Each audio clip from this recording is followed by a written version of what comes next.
Bismillahirrahmanirrahim. Yang ketiga, suku Sulaim. Suku Ril, Zikwan, dan Usayyah. Ada 4 suku Arab. Suku Sulaim, suku Ri'il. Ya. Ri'il ini salah satu suku Arab juga ya. Suku Sulaim, suku Ri'il, Zikwan, dan Usayyah. Ini 4 suku: Sulaim, Ri'il, Zikwan, dan Usayyah. Datang seseorang di Madinah, teman-teman sekalian, yang bernama Amir bin Malik. Amir bin Malik ini, tentu tadi itu nama-nama suku, judulnya ya. Tapi kita masuk sekarang histori kisahnya. Ada seseorang datang ke Madinah bernama Amir bin Malik bin Ja'far. Amir bin Malik bin Ja'far ini pimpinan suku Amir bin Sa'sa', salah satu suku Arab. Ia menemui Nabi SAW. Si Amir ini bin Malik bin Ja'far menemui Nabi SAW. Lalu Nabi memberikan hadiah sebagai tanda persahabatan. Masih kafir. Lalu kata Nabi SAW, saya enggak terima hadiah dari orang kafir. Saya enggak terima hadiah dari orang kafir. Tentu di sini Nabi SAW menerima hadiah umumnya walaupun dari orang kafir. Tapi khusus pada masa itu karena perang lagi genting-gentingnya, kemudian telah terjadi kasus tadi, sampai berita ke Nabi SAW tentang 6 orang sahabatnya dikhianati, maka beliau pun hati-hati. Beliau mengatakan, saya tidak terima hadiah dari orang kafir. Kecuali kalau kau masuk Islam. Kalau kau masuk Islam tidak ada masalah. Kau Muslim. Maka kata si Amir, saya enggak mau masuk Islam. Saya tidak akan masuk Islam, tetapi kalau anda mau, saya akan coba ya menyebarkan agama anda yang di suku saya. Tapi dengan syarat, harus ada sahabat anda yang berangkat. Harus ada orang yang berangkat. Nabi SAW masih trauma dengan 6 orang yang dibunuh tadi. Sampai beritakan Nabi SAW. Juga ada riwayat tadi saya lupa sampaikan teman-teman, Asim, pada saat jasadnya dicari, maka bumi yang ada jasadnya terbuka dan menanamkan, memasukkan jasadnya. Sementara kepalanya dibawa oleh lebah. Tadi yang lupa saya sampaikan. Maka kata Nabi SAW, apa jaminanmu? Sekarang, apa jaminan kau bisa selamatkan? Ada sahabat saya dikhianati. Kata dia, saya menjaminnya. Saya kepala suku, saya yang jamin. Maka kata Nabi SAW, baiklah. Kalau kau menjamin, selesai. Artinya kalau ada pengkhianatan, perang nih. Maka Nabi SAW pun mengutus 70 orang sahabat pilihan waktu itu. Dari tadi cuma 6, sekarang 70 orang. Supaya ada kekuatan gitu. Di antara 70 orang ini ada beberapa orang sahabat yang terkenal dengan keimanannya, dengan ilmunya, ulamanya sahabat. Di antaranya Al-Harith bin Shimmah.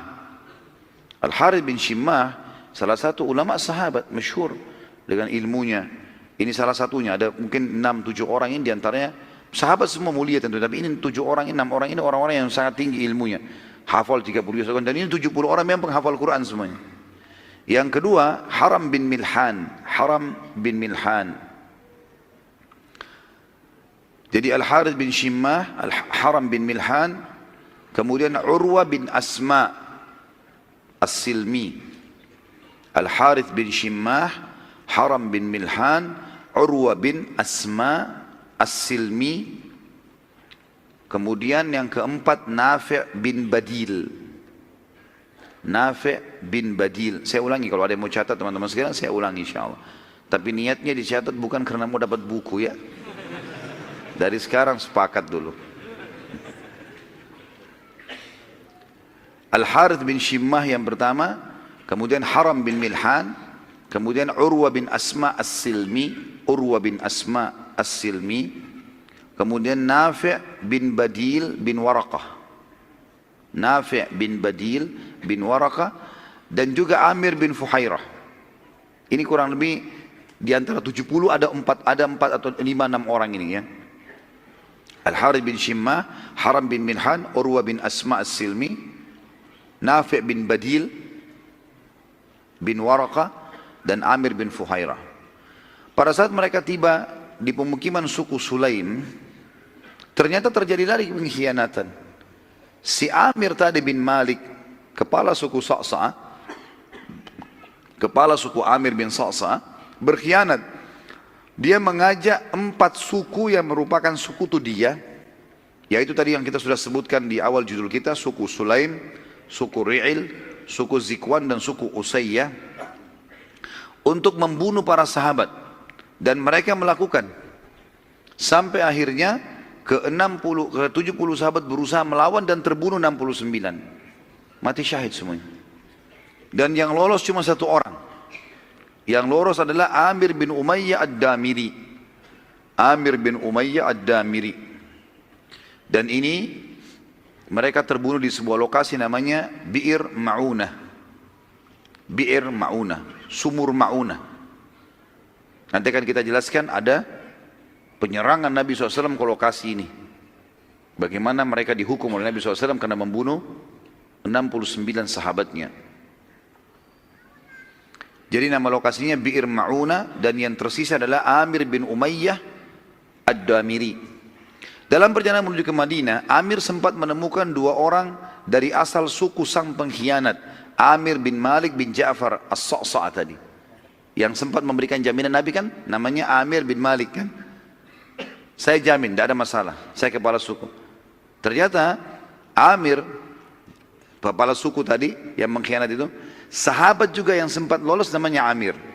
Sahabat si Amir ini, waktu dia menuju ke Madinah pulang, dia temukan ada 2 orang dari sukunya si Amir pengkhianat tadi. Lagi lewat.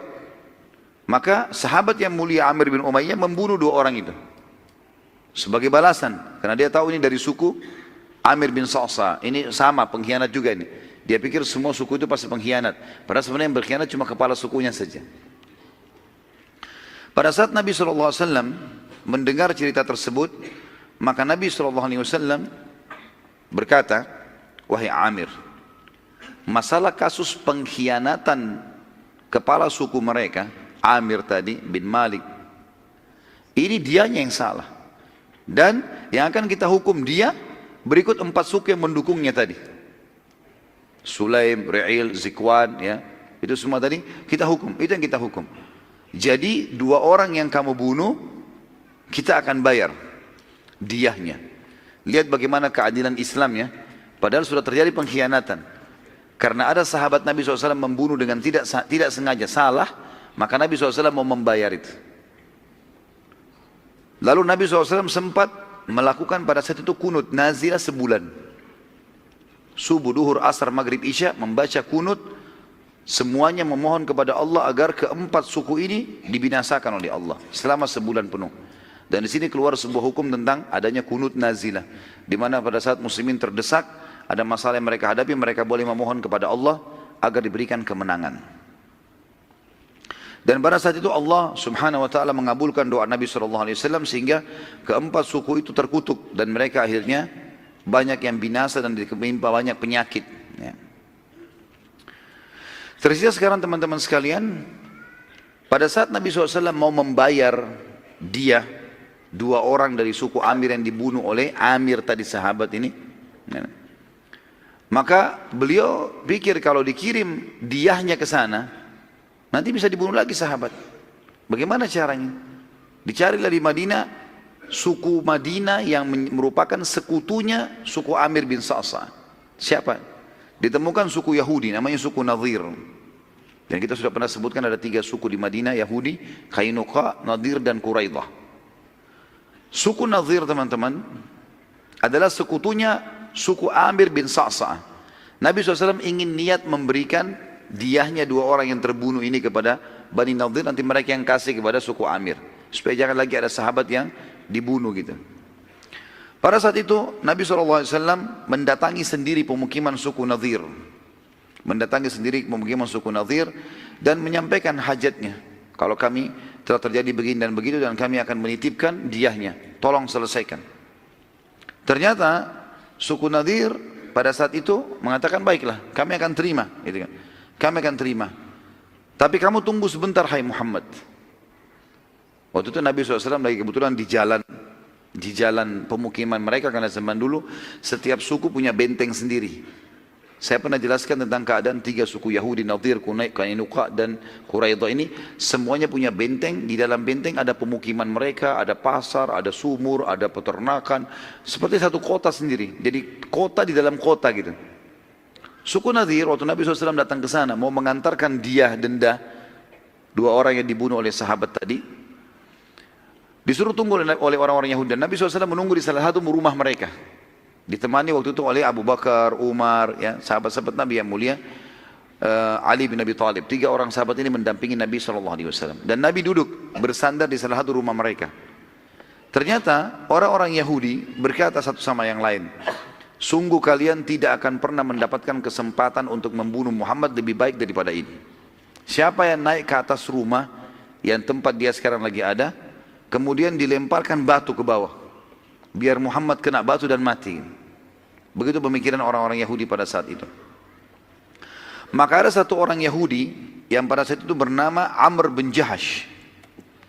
Amr bin Jahash bin Ka'ab, namanya dia, Amr bin Jahash bin Ka'ab. Amr bin Jahash ini berkata, aku. Lalu dia pun ya, membawa batu besar, kemudian mutar dari belakang rumah itu. Dia masuk dari pintu belakang rumah, dia pamit sama pemilik rumahnya, lalu dia ceritakan kisahnya, lalu dia naik ke atas. Begitu dia naik ke atas dan dia tinggal mau menjatuhkan batu, wahyu turun. Mereka lupa kalau ini adalah Rasulullah SAW. Jibril datang menyampaikan, hai Muhammad, di atas kepalamu sekarang ada orang Yahudi bernama Amr ini mau melemparkan batu. Nabi SAW, tentu Abu Bakar sama Umar sama Ali nggak tahu itu. Karena Jibril berbicara dengan Nabi, mereka tidak tahu. Maka Nabi SAW tiba-tiba berdiri, lalu meninggalkan rumah tersebut dengan tidak ada sama sekali gerakan seakan-akan ada kaget atau marah, enggak.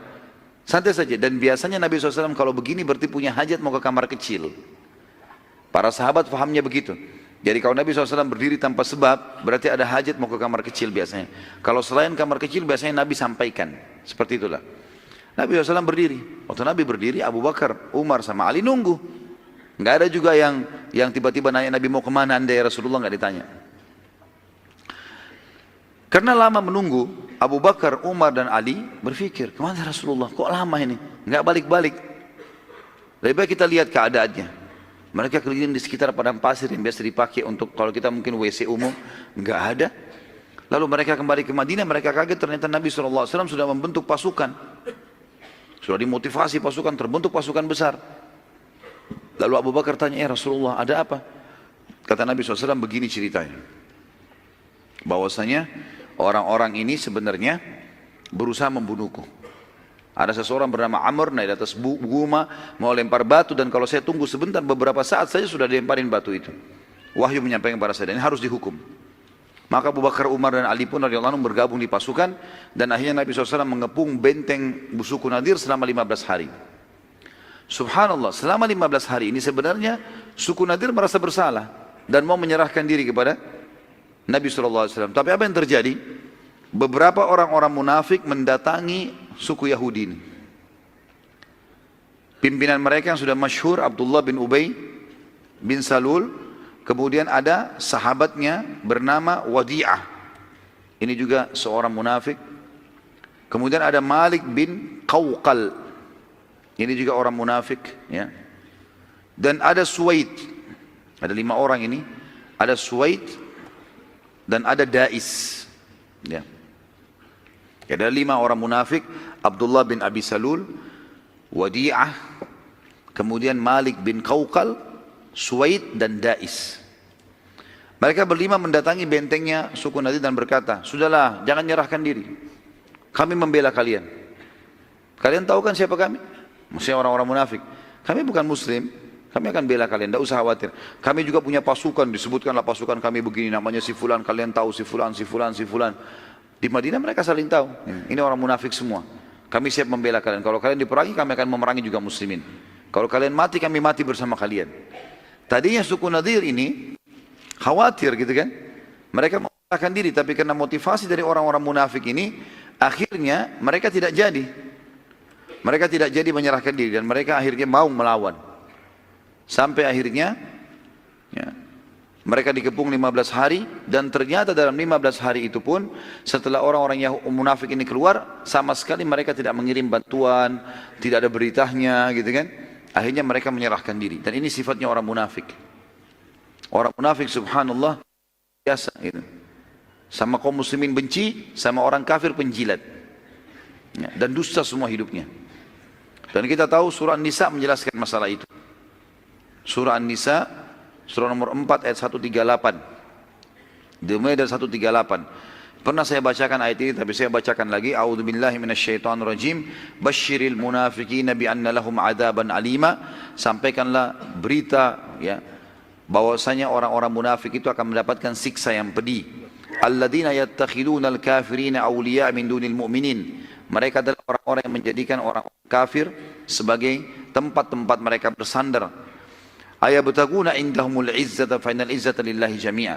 Mereka mengira bahwasanya orang-orang kafir itu punya kemuliaan sehingga mereka berusaha menjilat di situ, mau mendekat, padahal semuanya kemuliaan di sisi Allah. Wa qad nazzala 'alaikum fil kitab an idza sami'tum ayati llahi yukfaru biha ustahza'u biha. Dan telah diturunkan dalam Al-Quran dengan sangat tegas. Kalau kalian dengarkan ayat-ayat Allah diolok-olok, ya, maka jangan kalian duduk. Fala taqudu ma'ahum. Jangan kalian duduk bersama mereka.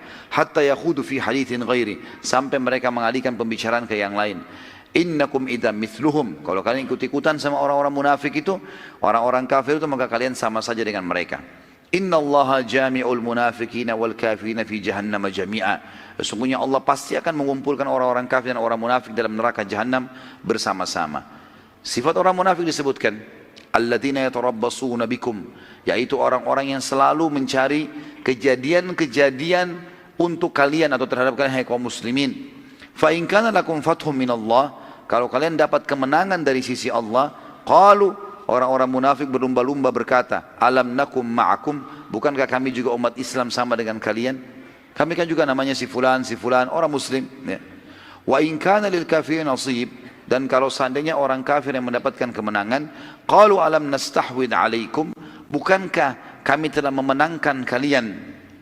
Wa namna'kum minal mu'minin, dan kami melarang atau menahan kalian dari orang-orang beriman. Lalu mereka mengatakan, ya, bukankah kami telah memenangkan kalian dari kaum mukminin dan juga kami menahan kalian, kami telah memenangkan kalian dan kami menahan kalian dari orang-orang beriman. Fallahu yahkum bainahum yaumal qiyamah. Allah akan menghakimi di antara mereka pada hari kiamat. Walan yaj'alallahu lil kafirin 'alal mu'minina sabila. Allah tidak akan mungkin memberikan orang-orang kafir untuk memusnahkan orang mukmin secara keseluruhan. Innal munafiqina yukhadi'una Allah wa khadi'uhum. Orang-orang munafik berusaha menipu Allah, seakan-akan Allah tidak tahu tentang keadaan mereka. Padahal Allah sedang menipu, membalas tipu muslihat mereka. Wa idza qamu ila sholati qamu kusala. Mereka kalau bangun salat mereka sangat malas. Yura'unan nas, kalaupun mereka salat mereka hanya ingin pujian manusia. Wala yadhkurunallaha illa qalila. Mereka tidak pernah berzikir kepada Allah kecuali sedikit sekali. Mudabdabina baina dzalik, mereka bingung antara kafir dan keimanan. La ilaha ula'i wa la ilaha ula. Mereka tidak menjadi orang beriman, tidak juga menjadi orang kafir.